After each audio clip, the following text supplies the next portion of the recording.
نحمده ونصلي ونسلم على محمد صلى الله عليه وسلم رسوله الكريم الأمين. أما بعد فأعوذ بالله من الشيطان الرجيم.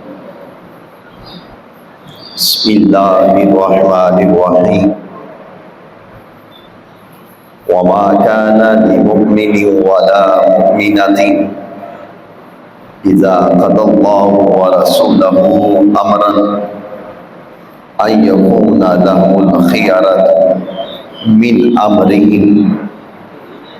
صدق الله مولانا العظيم. مولاي صل وسلم دائما أبدا على حبيبك خير الخلق كلهم. هو الحبيب الذي ترجى شفاعته لكل حول من الأهوال مقتحم. چاہیں تو اشاروں سے اپنی کایا ہی پلٹ دیں دنیا کی. چاہیں تو اشاروں سے اپنی کایا پلٹ دیں دنیا کی. یہ شان ہے خدمت گاروں کی، سرکار کا عالم کیا ہوگا. سورج الٹے پاؤں پلٹے، چاند اشارے سے ہو چاک. سورج الٹے پاؤں پلٹے، چاند اشارے سے ہو چاک. اندھے نجدی دیکھ لے قدرت رسول اللہ کی. حضرات ذی وقار حاضرین السامعین، آج 15 ذوالقعدہ ہے. ان قریب وہ وہاں جو رب کائنات نے امت مسلمہ کے لیے بطور عید الاضحیٰ، قربانی کا مہینہ اور حج کا مہینہ قرار دیا. انشاءاللہ تعالی گزشتہ آنے والا جمعۃ المبارک جو ہوگا اس سے ہم تفصیلاً گفتگو اس کو شروع کریں گے. آج کی گفتگو جو ہے وہ اختیارات مصطفیٰ پر ہے، کیونکہ اس مادی دور کے اندر بہت سے فتنے برپا ہو چکے ہیں. کوئی نبی کو کیا کہتا ہے، کوئی نبی کو کیا کہتا ہے، معاذ اللہ. اور بالخصوص یہ سوشل میڈیا نے ہمارے نوجوان طبقات کے اندر، ذہنوں کے اندر یہ غلط فہمیاں پیدا ہو چکی کہ معاذ اللہ نبی ہمارے جیسا کچھ نہیں کر سکتا.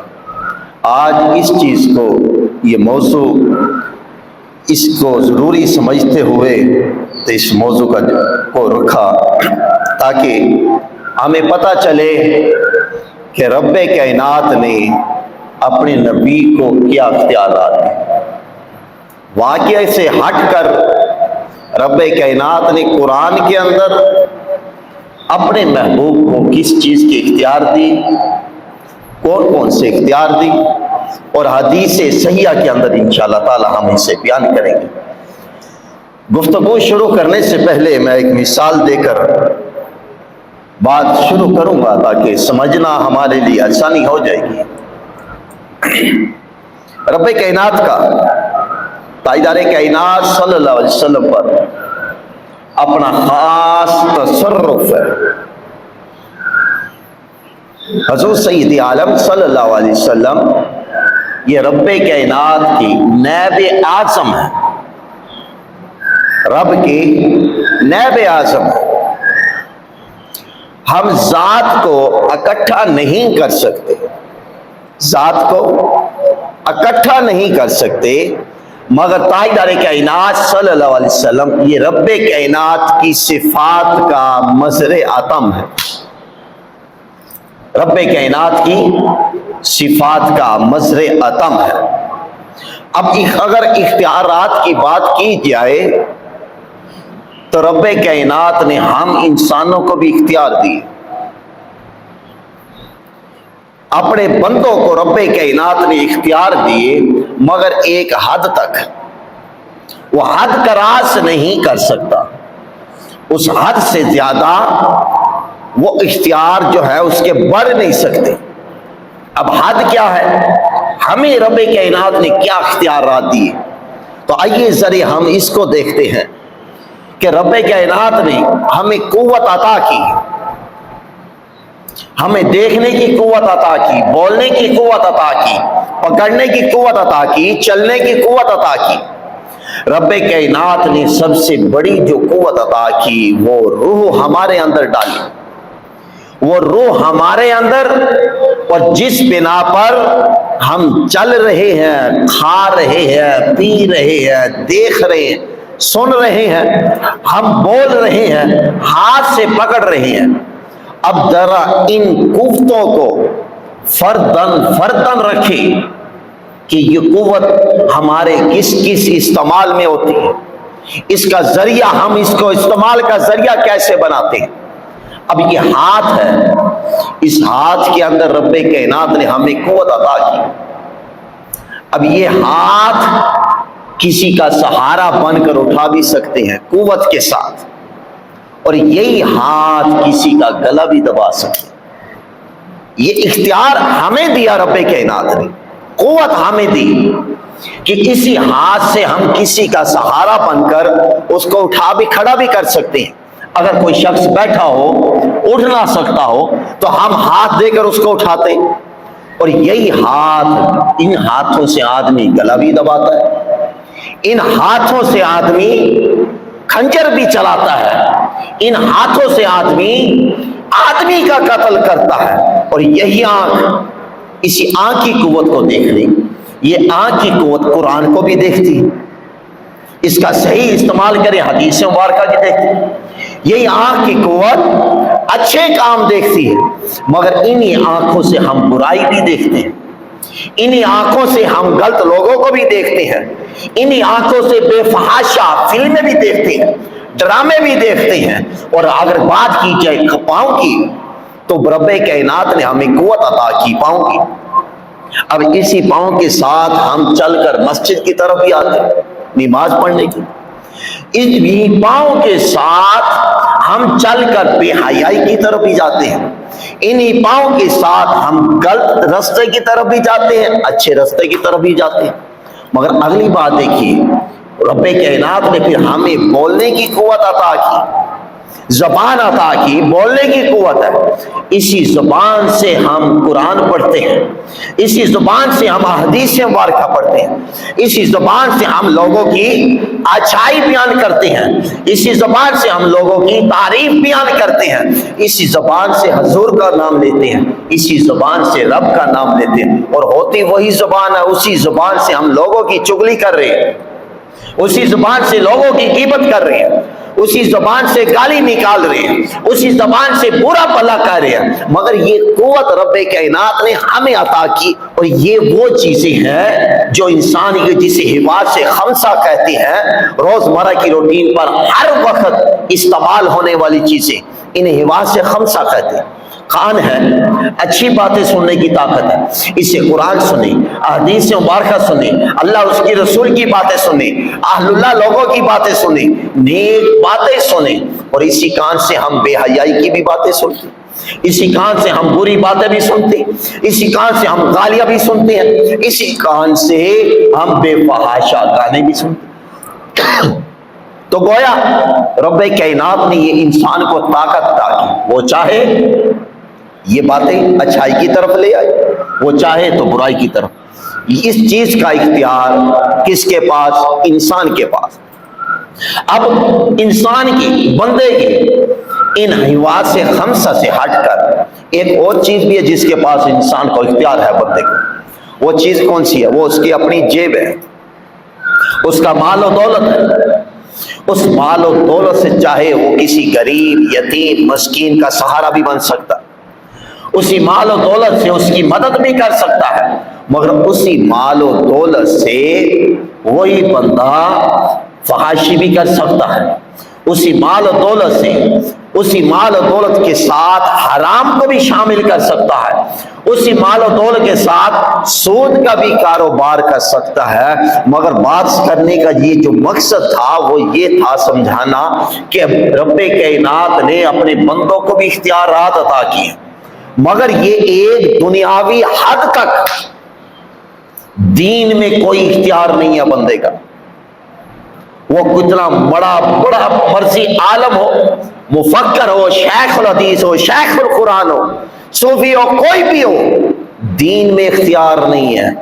ہاں دین میں اختیار ہے، وہ صرف اور صرف ایک ہستی کو ہے جسے تاجدار کائنات صلی اللہ علیہ وسلم کہتے ہیں۔ آئیے ہم قرآن سے پوچھتے ہیں کہ قرآن کے اندر رب کائنات نے کیا اپنے محبوب کو کن چیزوں کا اختیار دیا۔ پارہ نمبر 28 سورۃ حشر میں رب کائنات نے ارشاد فرمایا، ما آتاکم الرسول فخذوہ وما نہاکم عنہ فانتہوا۔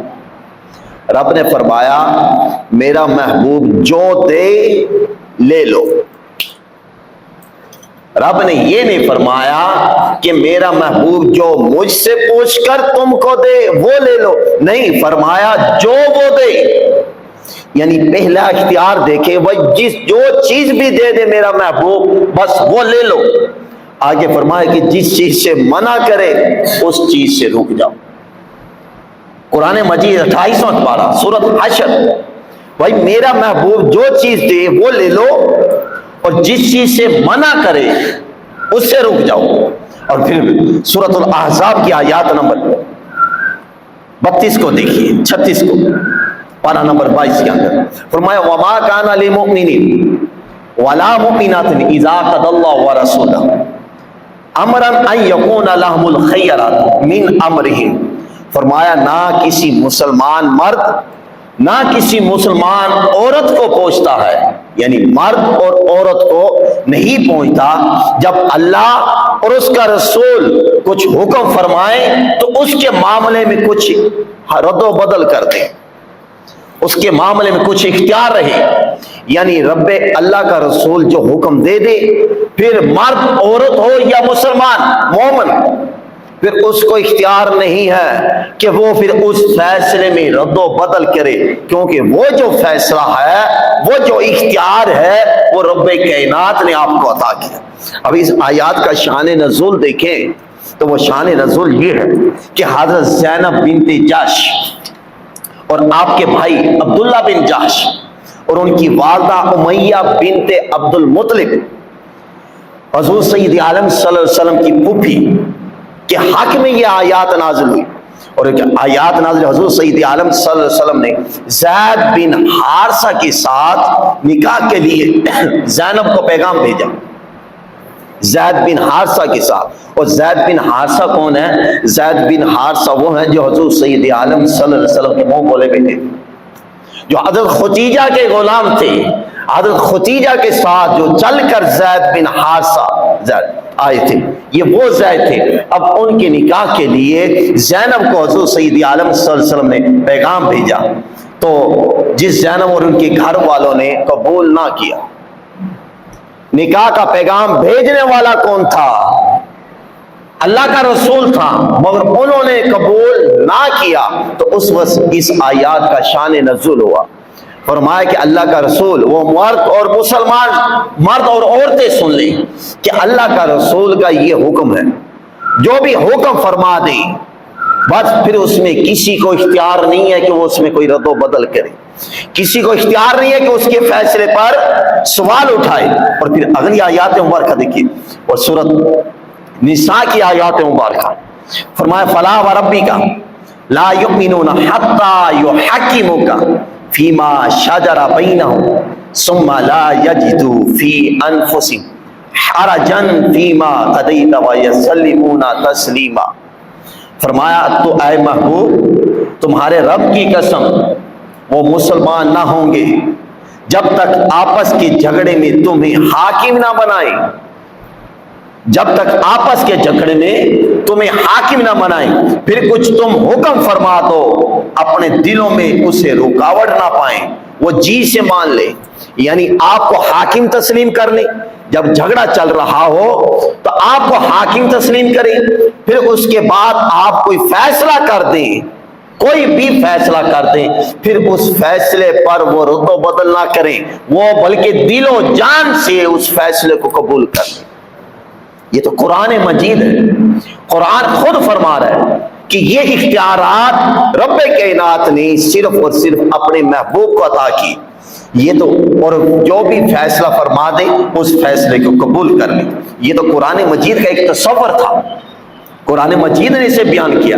اور پھر دیکھیے حدیث مبارکہ کی طرف آ جائے، وہ کوئی بھی معاملہ ہو، کسی قسم کا بھی معاملہ ہو، وہاں رب کائنات نے اپنے حبیب کو اتنا اختیار عطا کیا ہے کہ ان معاملے میں تاجدار کائنات صلی اللہ علیہ وسلم آپ اتنا اختیار رکھتے ہیں کہ ان معاملوں میں رد و بدل کر سکتے ہیں، کہ فرض ہو، فرض کو آپ واجب قرار سکتے ہیں، فرض کو آپ منتخب سنت بھی کر سکتے ہیں، واجب کو ختم بھی کر سکتے ہیں، اور یہاں تک کہ کوئی ایسا فرض اگر رہ جائیں آپ اسے بھی معاف کروا سکتے ہیں۔ آئیے حدیث مبارکہ سماعت کی۔ حضرت ربیعہ حضور سید عالم صلی اللہ علیہ وسلم کی خدمت میں ہے، وضو کرا رہے ہیں، سنجا کرا رہے ہیں۔ حضور نے فرمایا اب پہلا اختیار دیکھیے، یہ وہ اختیار ہے جو زمین پر بھی نہیں ہے، زمین سے بھی آگے جنت کا اختیار رب کائنات نے اپنے حبیب کو عطا کیا۔ اب ربیعہ نے وضو کرا رہے ہیں حضور سید عالم صلی اللہ علیہ وسلم کو، حضور نے فرمایا ربیعہ مانگو کیا مانگتے۔ یہ بات وہ کرتا ہے جس کے پاس اختیار ہو، جو جانتا ہو میں دے سکتا ہوں۔ جیسے آج ہم دنیا میں اپنے بچوں کو کہتے ہیں بیٹا مانگو، بچہ پاس ہو جائے تو ہم کہتے ہیں بیٹا مانگو کیا مانگتے ہو۔ بیٹا فرمائش کرتا ہے، سائیکل کی فرمائش کرتا ہے، بیگ کی فرمائش کرتا ہے، کپڑوں کی فرمائش کرتا ہے، جوتوں کی فرمائش کرتا ہے، دنیاوی چیزوں کی فرمائش کرتا ہے، تو باپ اس کو پورا کرتا ہے، باپ اس کو پورا کرتا ہے۔ اس کے پاس اب اختیار باپ کے پاس تھا تو بیٹے کو کہا بیٹا مانگو کیا مانگتے ہو، اور زور کے پاس اختیار تھا تو آپ نے فرمایا ربیعہ مانگو کیا مانگتے ہو۔ اب ربیعہ عرض کرتے ہیں، کیا عرض کرتے ہیں، یا رسول اللہ صلی اللہ علیہ وسلم بس میں اور کچھ نہیں مانگتا، اگر مجھے چاہیے جنت میں آپ کی سنگت چاہیے۔ ربیعہ چاہتا تو دنیا کا مال و دولت بھی مانگ سکتا تھا، مگر ربیعہ نے کیا کہا، یا رسول اللہ مجھے صرف جنت میں آپ کی سنگت چاہیے۔ تو حضور نے یہ نہیں فرمایا ربیعہ جنت قیامت کے بعد دیکھیں گے کیا ہوگا، بس جیسے ہی سوال نکلا آپ نے فرمایا ربیعہ یہ تو ہو گیا، اور مانگ کیا مانگتا ہے، یہ تو ہو گیا، جنت میں سنگت مل گئی، جنت کے اندر میری سنگت تمہارے ساتھ ہوگی، اب اس سے علاوہ اور کیا مانگتے ہو مانگو۔ ربیعہ عرض کرتے یا رسول اللہ بس صرف یہی چاہیے، اور کچھ نہیں چاہیے، جنت میں آپ کی سنگت چاہیے۔ یہ ہے نبی کا اختیار، کہ اختیار تھا تو ربیعہ کو جنت عطا کر دی، اختیار تھا تو پھر ربیعہ کو پھر سوال کر رہے ہیں ربیعہ مانگو اور کیا مانگتے، مانگو اور کیا مانگتے ہو۔ اور پھر دیکھیں صرف یہی نہیں، اب آئیں ذرا فقہی مسائل کی طرف چلتے ہیں۔ نماز ہے، کوئی بھی عالم شیخ مفکر کوئی بھی ہوتا بھی ہو، کوئی بھی ہو، حضور سے نیچے، حضور کی ذات سے اوپر نہیں، حضور کی ذات سے علاوہ اگر وہ نماز میں کوئی بھی دنیاوی گفتگو کرے گا نماز اس کی ختم ہو جائے گی، نماز اس کی فاسد ہو جائے گی۔ سلام کا جواب دیا، آج کوئی بھی کیا، اگر کسی نے آ کر کوئی بھی بات کہی اس بات کا جواب دے دیا، نماز جو ہے اس کی وہ ختم ہو جائے گی۔ مگر ایک دنیا میں ہے کسی ہستی ہے، اگر آدمی نماز پڑھ رہا ہو جواب نہ دے تو یہ نہیں ہو سکتا کہ اس کی وہ جواب دے نماز ختم ہو جائے، وہ نبی کی بات سنے نماز ختم ہو جائے۔ اب صحابی ہیں حضرت سعید بن معلہ رضی اللہ تعالیٰ عنہ روایت کرتے ہیں، بخاری شریف کی حدیث سے مبارک، وہ کہتے ہیں کہ میں ایک دن مسجد میں نماز پڑھ رہا تھا، حضور نے مجھے آواز دی، میں نے آواز تو سن لی مگر نماز کو جاری رکھا۔ نماز سے فارغ ہونے کے بعد میں حضور کی بارگاہ کے اندر حاضر ہوا اور عرض کہ یا رسول اللہ صلی اللہ علیہ وسلم، آپ نے مجھے آواز دی تھی، میں نماز پڑھ رہا تھا، آپ نے مجھے آواز دی تو میں نماز پڑھ رہا تھا۔ تو حضور نے کیا فرمایا؟ فرمایا قال لم یقل اللہ استجیبوا للہ وللرسول اذا دعاک، کیا تو نے نہیں سنا کہ اللہ کا رسول جب بھی تمہیں بلائے، چاہے تم لوگ نماز کی حالت میں کیوں نہ ہو، نماز کو چھوڑ دو، اس کی بارگاہ میں آ جاؤ۔ تو یہ اختیار کہاں سے آ گیا؟ نماز کو چھوڑ کر اگر جائے گے کہیں اور طرف، نماز تو ٹوٹ جائے گی، نماز ختم ہو جائے گی۔ مگر رب کا رسول فرما رہا ہے، کیا فرما رہا ہے؟ کہ رب نے فرمایا ہے کہ اگر رب کا، اللہ کا رسول تمہیں بلائے، تم لوگ نماز ہی کیوں نہ پڑھ رہے ہو، پھر نماز کو چھوڑ دو، رب کی رسول کی طرف آ جاؤ، تمہاری نماز نہیں ٹوٹے گی، پھر دوبارہ آ کر ادھر سے ہی شروع کر لیجیے گا۔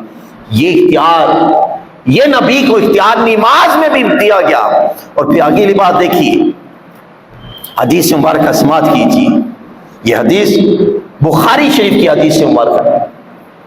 اب روزہ ٹوٹ جائے، اس کی 3 شرطیں ہیں۔ کسی کا اگر روزہ ٹوٹ گیا، پہلے نمبر پر وہ 60 روزے رکھے، 60 روزے نہیں رکھ سکتا، پھر 60 مسکینوں کو کھانا کھلائے۔ کیا کرے؟ 60 مسکینوں کو کھانا کھلائے۔ اب یہ صرف اس کے لیے حکم ہے جس کا روزہ ٹوٹ جائے، جان بوجھ کے اس نے روزہ توڑ دیا، نہیں تو پھر اس کا گناہ ہے، کفارہ نہیں ہے۔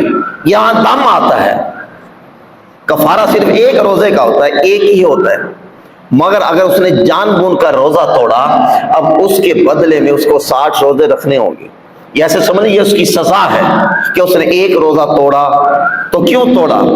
اب حضرت ابو ہریرہ رضی اللہ تعالیٰ عنہ روایت کرتے کہ میں حضور نبی اکرم صلی اللہ علیہ وسلم کے پاس بیٹھا ہوا تھا، ایک اعرابی آتا ہے، آ کر عرض کرتا ہے یا رسول اللہ صلی اللہ علیہ وسلم، مجھ سے گناہ ہو گیا، میں اپنا روزہ توڑ چکا ہوں، لہذا اب میرے لیے حکم فرمائیں۔ اب حضور نے فرمایا اے آنے والے، ایسے کرو، اب تم اس کے بدلے میں 60 روزے رکھو۔ اب وہ عرض کرتا ہے یا رسول اللہ صلی اللہ علیہ وسلم، اگر میں 60 روزے رکھ سکتا تو ایک روزہ نہ کیوں توڑا میں نے؟ ایک روزہ میں نہ توڑتا۔ رسول نے فرمایا اچھا، پھر ایسے کرو کہ 60 مسکینوں کو کھانا کھلاؤ۔ یا رسول اللہ میں غریب ہوں، 60 مسکینوں کو کھانا نہیں کھلا سکتا۔ آپ نے فرمایا اچھا، پھر ایسے کرو، بیٹھ جاؤ۔ اب وہ اعرابی بیٹھ گیا۔ حضرت ابو ہریرہ روایت کرتے کہ میں دیکھ رہا تھا، حضور کے پاس بیٹھا ہوا، اب اتنی دیر میں ایک شخص کھجورے لے کر آیا، کھجوروں کا سا لے کر آیا ٹوکرا، اس نے آ کر حضور کی بارگاہ کے اندر عرض کیا یا رسول اللہ یہ کھجورے آپ اسے صدقہ کر دیجیے۔ اب آپ نے کیا کیا؟ آپ نے اس اعرابی کو بلایا، آپ نے فرمایا ایسے کرو، یہ کھجورے لے جاؤ، غرباء میں تقسیم کرو۔ اب روزہ ٹوٹ جائے اس کی معافی نہیں ہے، کسی کو بھی معافی نہیں۔ اب نبی کا اختیار دیکھیے، اب وہ اعرابی حضور کی بارگاہ میں حاضر ہوتا ہے، عرض کرتا ہے یا رسول اللہ صلی اللہ علیہ وسلم، مجھ سے بڑھ کر کوئی غریب ہی نہیں ہے، مجھ سے بڑھ کر کوئی غریب ہی نہیں ہے۔ اب حضور نے فرمایا ٹھیک ہے، پھر تجھ سے بڑھ کر کوئی غریب نہیں ہے، پھر یہ کھجورے اٹھاؤ، لے جاؤ، تم کھاتے رہو، روزے کی تمہاری معافی ہو۔ یہ اختیار نبی کو کس نے دیا؟ یہ اختیار دنیا میں تو ہوتا ہے، میں نے جیسے پہلے مثال دی کہ مگر دین کے اندر اختیار نہیں ہے۔ یہ وہ چیزیں ہیں جو اگر ٹوٹ جائیں ان کا گناہ ہوتا ہے، کفارہ لازم آتا ہے، دم لازم آتا ہے، مگر حضور نے فرمایا ٹھیک ہے، یہ کھجورے بھی لے جاؤ، تم کھاؤ، تمہارا جو روزہ ہے اس کی بھی معافی ہوگی۔ اگلے مسئلے پر چلیے، قربانی ہے، جیسے اب قربانی آ رہی، قربانی ہے، اب قربانی پر جانور کی عمر ہو، بکری، بھیڑ، مجھ وغیرہ، کم سے کم 1 سال۔ بارے شریعت اٹھا کے دیکھی، فقہ کی کتابیں اٹھا کے دیکھی، علماء سے مسئلے پوچھی، وہ آپ کو یہی کہیں گے کہ قربانی کے لیے جو جانور خریدیں، بکری وغیرہ، بکرا ہو، کم سے کم عمر جو ہے وہ کیا ہو؟ 1 سال ہو۔ اب ہوا کیا، حضور سید عالم صلی اللہ علیہ وسلم آپ نے عید الاضحیٰ کا خطبہ پڑھایا. خطبہ پڑھانے کے بعد حضرت براء بن عازب رضی اللہ تعالیٰ نے فرمایا کہ جن لوگوں نے ہمارے طریقے پر نماز پڑھی پھر قربانی جانور کو حلال کیا، اس کی قربانی ہوگی. اگر کسی نے نماز پڑھنے سے پہلے جانور حلال کیا پھر وہ قربانی نہیں ہوگی. فرمایا وہ قربانی نہیں ہوگی. تلک شاۃ اللحم، وہ ایک ماز گوشت ہوگا، بکری کا گوشت ہوگا. اور پھر آپ نے فرمایا کیا، نماز پڑھے عید الاضحیٰ کی، اس کے بعد جانور حلال کرے پھر اس کی قربانی ہوگی. اگر کسی نے نماز سے پہلے جانور کو حلال کر لیا تو کیا ہوگا، وہ ماز ایک گوشت ہوگا، قربانی نہیں ہوگی. اتنی دیر میں ایک صحابی کھڑے ہوئے، حضرت ابو درداء بن دنیار، وہ کھڑے ہوئے عرض کرتے ہیں یا رسول اللہ صلی اللہ علیہ وسلم، میں تو پھر بکری ذبح کر بیٹھا ہوں، مہمان آ گئے تھے، ان کے لیے میں نے کھانے کا انتظام کیا، تو نماز سے پہلے میں بکری جو تھی وہ ذبح کر بیٹھا ہوں. اب میرے پاس یا رسول اللہ اور کچھ بھی نہیں ہے سوائے 6 ماہ کا بکری کا بچہ ہے، سوائے 6 ماہ کا بکری کا بچہ ہے، مگر دیکھنے میں صحت مند نظر آتا ہے. یا رسول اللہ اس کے علاوہ اور کچھ نہیں ہے. اب یہاں قربانی کے لیے سال کی عمر شرط ہے، مگر حضور نے فرمایا ابو بردا ٹھیک ہے تم اس بکرے کے بچے کی قربانی کا دو جو 6 ماہ کا ہے. اور ساتھ فرما دیا کیا، صرف آپ کو اجازت ہے اور کسی کو اجازت نہیں. مطلب یہ ہو گیا آپ اختیار رکھتے تھے تو آپ نے حضرت ابو بردہ بن دنیار کو اجازت دے دی کہ یہ قربانی صرف آپ کر سکتے ہیں اور آپ کے علاوہ کسی اور کو اجازت نہیں ہے. اور آئیے حضرت ابو ہریرہ رضی اللہ تعالیٰ عنہ فرماتے کہ میں حضور نبی اکرم صلی اللہ علیہ وسلم کی بارگاہ میں موجود تھا. اب واقعہ یہ بخاری شریف کی مسلم شریف کی حدیث سے مبارک ہے کہ میں کچھ دنوں سے بھوکا تھا، میرے پاس کھانے پینے کو کچھ نہیں تھا. اب میں نے سوچا میں کس کو کہوں، کون ہو جو میری مدد کرے. اب حضرت ابو ہریرہ رضی اللہ تعالیٰ عنہ کہتے ہیں کہ میں مسجد نبی شریف کے دروازے پر کھڑا ہو گیا، تو یہاں سے کوئی گزرے گا تو میری طرف دیکھے گا، میری صورتحال کو دیکھے گا، مجھ سے کھانا پوچھے گا. آپ فرماتے کہ سب سے پہلے ابو بکر صدیق آئے، انہوں نے پوچھا ابو ہریرہ کیا حال ہے، ٹھیک ہو؟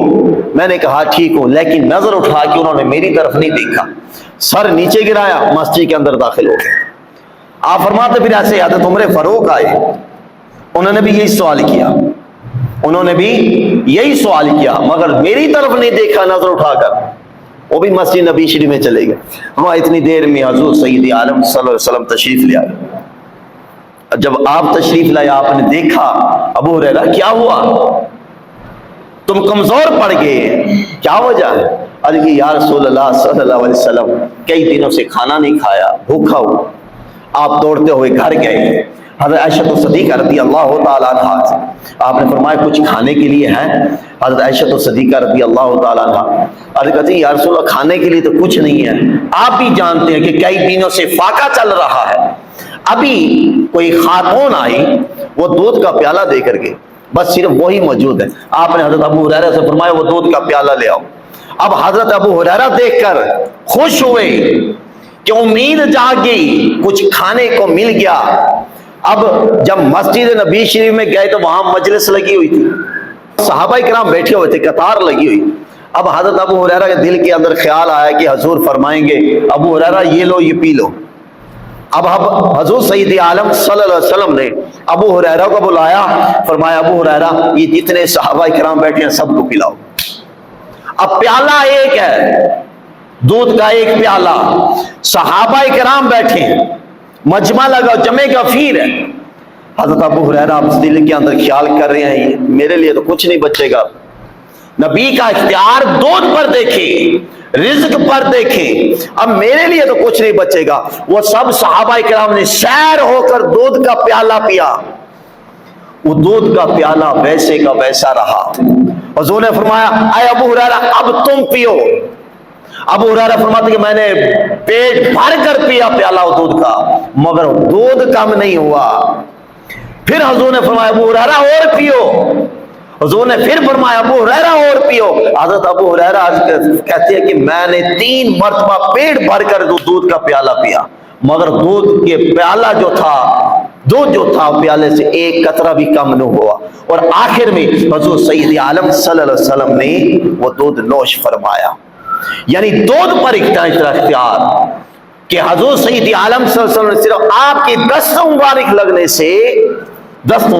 سے صحابہ تمام صحابہ کرام نے دودھ پیا. حضرت ابو ہریرہ رضی اللہ تعالیٰ عنہ نے بھی پیٹ بھر کر دودھ پیا مگر وہ دودھ کم نہ ہوا. اور حضرت ابو ہریرہ رضی اللہ تعالیٰ عنہ روایت کرتے ہیں کہ میرے پاس کچھ کھجوریں تھی, ایک تھیلا تھا اس کے اندر کچھ کھجوریں تھی, میں نے حضور کی خدمت میں لے کر آیا. عرض کہ یا رسول اللہ صلی اللہ علیہ وسلم دعا کیجیے کہ اللہ تعالیٰ اس میں برکت دے. آپ نے اس تھیلے کے اندر ایسے ہاتھ ڈالا اور باہر نکال دیا. فرمایا جاؤ ابو ہریرہ خود بھی کھاؤ اوروں کو بھی کھلاؤ اور جب تک اسے کھول کر دیکھو گے نہیں یہ خالی نہیں ہوگا. یہ نبی کا اختیار. اور حضرت ابو ہریرہ رضی اللہ تعالیٰ عنہ فرماتے ہیں کہ جب حضور نے یہ فرمایا اس کے بعد کا منظر یہ تھا, میرے گھر کوئی بھی مہمان آتا میں اسے 1 سا کھجوریں اسی تھیلے میں سے نکال کر دیتا. اور 1 سا کتنی کم و بیش 400 کلو گرام کے برابر ہے 1 سا. فرماتے ہیں پھر حضور سید عالم صلی اللہ علیہ وسلم آپ کا وصال مبارک ہو گیا. پھر حضرت ابو بکر صدیق کا دور آیا, اس دور میں بھی یہی سلسلہ چلتا رہا. وہ تھیلا میں نے گھر لٹکا دیا تھا, کوئی بھی مہمان آتا 1 سا کھجوریں بھر کر میں اس کو دے دیتا, خود بھی کھاتا مہمانوں کو کھلاتا. پھر حضرت عمر فاروق کا دور آیا, پھر فرماتے ہیں کہ اس دور میں بھی یہی چلتا رہا. پھر جب حضرت سیدنا عثمان غنی رضی اللہ تعالیٰ عنہ کی آپ کی شہادت ہوئی بس وہ تھیلا اس وقت مجھ سے گم ہو گیا. یہ نبی کا اختیار. اور یہ تو وہ چیزیں تھی نا, مان لیتے ہیں کہ چیزوں میں یہ منظر آ سکتا ہے. اگلا منظر دیکھیے, حضرت ابو ہریرہ حضور کی بارگاہ کے اندر بیٹھے ہوئے عرض کرتے ہیں یا رسول اللہ صلی اللہ علیہ وسلم میں آپ کی مجلس میں جب بیٹھا ہوتا ہوں آپ جو کچھ فرما رہے ہوتے ہیں مجھے یاد نہیں رہتا, بھول جاتا ہوں. حضور نے فرمایا اچھا یہ بات ہے. آپ نے فرمایا اپنی چادر بچھاؤ, چادر بچھاؤ. حضرت ابو ہریرہ روایت کرتے ہیں کہ میں نے دیکھا حضور سید عالم صلی اللہ علیہ وسلم نے اپنے خالی ہاتھ اس چادر کے اندر ایسے رکھے اور فرمایا ابو ہریرہ اب اس کو لپیٹ دو. حضرت ابو ہریرہ نے ایسے چادر لپیٹ کے آپ نے فرمایا سینے کے ساتھ لگا دو. غیبی اختیار دیکھیے, نبی کا غیبی اختیار. اب وہ ہاتھ بھی خالی تھے, آگے وہ چادر بھی خالی. خیال آ سکتا تھا کہ حضور نے تو کچھ بھی نہیں رکھا اس چادر کے اندر, اب میں چادر کو سینے کے ساتھ کیوں لگاؤں, مگر ابو ہریرہ نے چادر کو اٹھایا سینے کے ساتھ لگایا. اب ابو ہریرہ یہ بیان کرتے ہیں, کہتے ہیں کہ اس وقت سے لے کر میرے وصال تک میں نے حضور سید عالم صلی اللہ علیہ وسلم کی مجلس میں جب بیٹھتا تھا آپ کا ایک ایک حرف مجھے یاد ہوتا تھا, یہاں تک کہ مجھے زبر بھی یاد ہوتی, زیر بھی یاد ہوتی, پیش بھی یاد ہوتی, حتیٰ کہ مجھے حرف بھی یاد ہوتا کہ حضور نے کیا فرمایا, حتیٰ کہ مجھے حرف بھی یاد ہوتا کہ حضور نے کیا فرمایا. اور پھر دیکھیے بڑا اہمی مسئلہ ہے, حالت جنابت کے اندر, جنابت کی حالت کے اندر کوئی شخص مسجد میں آ سکتا ہے؟ کبھی نہیں آ سکتا. آئے گا تو کیا ہوگا, گناہ ہوگا. کس کے اندر؟ حالت جنابت کے اندر. مگر حضور سید عالم صلی اللہ علیہ وسلم, ترمذی شریف کی حدیث مبارک ہے, حضرت ابو سعید خدری رضی اللہ تعالیٰ عنہ روایت کرتے ہیں کہ حضور نبی اکرم صلی اللہ علیہ وسلم نے فرمایا اے علی میرے اور تمہارے بغیر کسی کو حلال نہیں کہ وہ مسجد میں داخل ہو حالت جنابت میں. حضور نے حضرت علی کو فرمایا کہ علی میرے اور تمہارے علاوہ کسی کو اختیار نہیں کہ وہ حالت جنابت میں مسجد میں داخل ہو. تم بھی حالت جنابت میں مسجد میں داخل ہو سکتے ہو اور میں بھی داخل ہو سکتا ہوں. یہ اختیار کہاں سے ملے؟ یہ رب کائنات نے عطا کی. یہ اختیارات تاجدار کائنات صلی اللہ علیہ وسلم کو ہر مسئلے کے اندر, ہر چیز کے اندر, وہ دین کے اندر اختیارات رب کائنات نے عطا کی. اور پھر دیکھیے رب کائنات نے یہاں تک اختیارات عطا نہیں کیے. آسمان پر جب حبیب یمنی، ابو جہل نے حبیب یمنی کو بلایا حضور سید عالم صلی اللہ علیہ وسلم کے علاج کے لیے، تو جب حبیب یمنی آپ کا علاج کرنے کے لیے آیا تو اس نے ایک معجزہ مانگا. ٹھیک ہے، جادو ہے، یہ جادوگر ہے، دیوانہ ہے، مجنو ہے، مگر جادو زمین پر چلتا ہے، آسمان پر نہیں چلتا. زمین پر جادو چلتا ہے، آسمان پر نہیں چلتا. اب حبیب یمنی یہ کہتے ہیں ٹھیک ہے کہ اگر آپ اللہ کے رسول ہیں، اللہ کے نبی ہیں، تو آسمان پر جو یہ چاند چمک رہا ہے 14ویں کی رات تھی، آسمان پر جو چاند چمک رہا ہے اس کے 2 ٹکڑے کر دیں، میں آپ پر ایمان لے آؤں گا.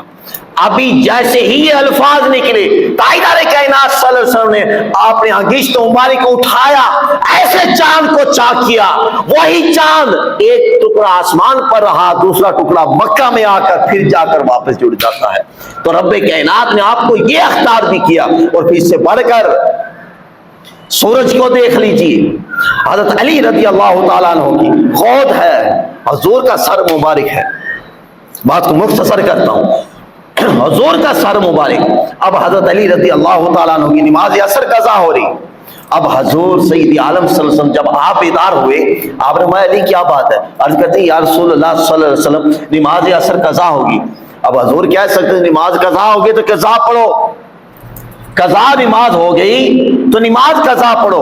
علی عرض کرتے ہیں یا رسول اللہ صلی اللہ علیہ وسلم کہ آپ کے ہوتے ہوئے ہم نماز قضا پڑھیں، یہ کیسے ہو سکتا ہے؟ یہ ہرگز نہیں ہو سکتا کہ آپ بھی موجود ہوں اور پھر بھی ہم نماز قضا پڑھیں. اب ہوا کیا، وہ سورج جسے 70,000 فرشتے زنجیروں کے ساتھ جکڑ کر لے کر جا رہے ہوتے ہیں. اب آپ نے کیا کیا، جب علی کی یہ الفاظ سنے حضرت علی کے، تو آپ نے انگلی کا اشارہ کیا. دیکھیں اختیار تھے کہ رب کائنات نے آپ کو ہر چیز پر اختیار کیا. سورج پر بھی اختیار عطا کیا، چاند پر بھی اختیار عطا کیا، جنت میں بھی اختیار عطا کیا، نماز میں بھی اختیار عطا کیا. ہر معاملے میں، ہر مسئلے کے اندر رب کائنات نے حضور سید عالم صلی اللہ علیہ وسلم کو اختیار عطا کیا. بس وہ انگلی اٹھی اور سورج واپس پلٹ آیا، اور فرشتے جو سورج کو لے کر جا رہے تھے وہ خود حیران ہوئے، رب کی بارگاہ کے اندر عرض کیا کہ مولا کائنات زندگی میں کبھی ایسا نہیں ہوا، نظام قدرت کبھی تبدیل نہیں ہوتا، مگر آج کیسے؟ تو رب کائنات نے فرمایا اب میں اپنے نظام قدرت کو دیکھوں، جو میں نے نظام بنایا اس کو دیکھوں، یا جو میں نے محبوب بنایا اس کو دیکھوں. میں نے اپنے محبوب کو دیکھنا ہے. پیچھے انگل میرے محبوب کی کھڑی ہوگی، سورج کو واپس لا رہی ہے، تو میں نے اس انگل کو دیکھنا ہے، میں نے اس انگل کی طرف دیکھنا ہے. تو سورج کو لہٰذا اسی مقام پر لے آ کر کھڑا کر دیا، اور جب تک حضرت علی نے نماز عصر ادا نہیں کی سورج کو غروب نہیں ہوا. یہ اختیار نبی کو رب کائنات نے عطا کی، اور نبی کے علاوہ اور کسی کو نہیں. باقی دنیا کے اختیارات سب کو ہیں، مگر دین کے اندر کسی کو اختیار نہیں ہے. دین کے اندر اختیار ہے تو صرف تاجدار کائنات صلی اللہ علیہ وسلم کی ذات مبارکہ کو ہے. آخری بات حدیث مبارکہ صلح حدیبیہ کی، بخاری و مسلم کی حدیث مبارکہ. صلح حدیبیہ کے موقع پر صحابہ کرام 1400 صحابہ کرام موجود، پانی ختم ہو گیا، پانی ختم ہو گیا. اب ہوا کیا، حضور سید عالم صلی اللہ علیہ وسلم کے پاس ایک صحابی آئے، آ کر عرض کرتے یا رسول اللہ صلی اللہ علیہ وسلم وضو بھی کرنے ہیں، جانوروں نے پانی پینا ہے، کھانے کا اہتمام بھی کرنا ہے، مگر پانی نہیں ہے، پانی نہیں ہے. حضور نے فرمایا اچھا کچھ تھوڑا بہت تو پانی ہوگا. عرض کی یا رسول اللہ ایک پیالہ ہے. بس آپ نے وہ پانی منگایا، اس پانی کے اندر آپ نے اپنا دست مبارک رکھا. صحابی عرض کرتے خدا کی عزت کی قسم اور دست مبارک سے 5 چشمے جاری ہو گئے. ہم نے پانی پیا، غسل بھی کیا، کھانے کا اہتمام بھی کیا، جانوروں کو بھی پانی پلایا، اپنے مشکیزیں بھی پانی بھر لیے، مگر پانی ویسے کا ویسا جاری و ساری تھا. حضور سید عالم صلی اللہ علیہ وسلم نماز کسوف پڑھا رہی تھی. صحابہ کرام عرض کرتے ہیں کہ ہم نے دیکھا آپ مصلی پر کھڑے تھے، مصلی پر ہاتھ کو ایسے آگے بڑھایا پھر پیچھے کر لیا. نماز سے جب فارغ ہوئے تو ہم نے عرض کیا یا رسول اللہ یہ کیا منظر تھا؟ آپ نے نماز کے اندر ہاتھ ایسے بڑھایا آگے کیا پھر واپس کر. حضور نے فرمایا میں نماز پڑھ رہا تھا، میری سامنے آنکھوں کے سامنے جنت تھی اور جنت کے اندر انگور لگے ہوئے تھے. میں نے چاہا کہ وہ انگور توڑ لوں، بس جیسے ہی توڑنے لگا خیال آ گیا کہ میں تو زمین پر کھڑا ہوں، میں دنیا پر ہوں، جنت کے اندر سے میں وہ انگور لے رہا ہوں. بس یہ خیال آیا، پھر میں نے ہاتھ واپس کر لی. اور ہاں میرے صحابہ، اگر وہ انگور میں لے آتا، توڑ لیتا، تو دنیا میں کبھی انگور ختم نہ ہوتے. یہ نبی کا اختیار ہے، یہ نبی کی شان رب کائنات نے بڑھائی. اس لیے تو رب کائنات نے قرآن فرمایا ما آتاکم الرسول فخذوہ وما نہاکم عنہ فانتہوا، کہ میرا محبوب جو دے اسے لے لو، جس چیز سے منع کرے اس چیز سے رک جاؤ. یہ میرے محبوب کو اختیار ہے. اگر وہ کوئی فیصلہ کر دے، بس پھر اس کے فیصلے پر تم لوگ رد و بدل نہیں کر سکتے، اس کے فیصلے پر تم لوگ تبدیلی نہیں کر سکتے، ان کے معاملات میں تم لوگ کسی قسم کی اختیارات اپنے داخل نہیں کر سکتے، کہ جو ان کا فیصلہ ہے وہ اللہ کا فیصلہ ہے. اس لیے رب کائنات نے قرآن مجید میں ارشاد فرمایا اطیعوا اللہ واطیعوا الرسول، کہ جس نے اللہ کی اطاعت کی اس نے رسول کی اطاعت کی، جس نے اللہ کی اطاعت کی، جس نے اللہ کا حکم مانا، جس نے رسول کا حکم مانا، اس نے اللہ کا حکم مانا. تو ہمیں کوشش کرنی چاہیے، یہ ہمارے معاذات غلط عقائد ہیں کہ نبی کو اختیار نہیں. بطور خاص یہ نوجوان نسل کو گمراہ کیا جا رہا ہے کہ قرآن و حدیث کو، قرآن کو پڑھ کر دیکھیں قرآن کیا کہتا ہے، کہ رب کائنات نے نبی کو کتنے اختیارات عطا کی. احادیث مبارکہ کو پڑھ کے دیکھیں، آپ کو ایک سے ایک نیا مسئلہ نظر آئے گا، اور ہر مسئلے کے اندر جہاں شریعت نے ائمہ فقہ نے ایک حد لگائی ہوئی ہے، آپ دیکھیں گے وہ حد بھی رب کائنات نے سب حدوں کو توڑ دیا ہے. نماز ہے، روزہ ہے، قربانی ہے، جس چیز کو بھی اٹھائیں گے اسی چیز کے دیکھیں گے رب کائنات نے اپنے حبیب کو اختیار عطا کیا ہے. اللہ تعالیٰ ہم سب کو تاجدار کائنات صلی اللہ علیہ وسلم کے ساتھ سچی اور سچی محبت کرنے کی توفیق عطا فرمائے. رب کائنات ہمیں یہ دین سمجھنے کی توفیق عطا فرمائے. وما علینا الا البلاغ المبین.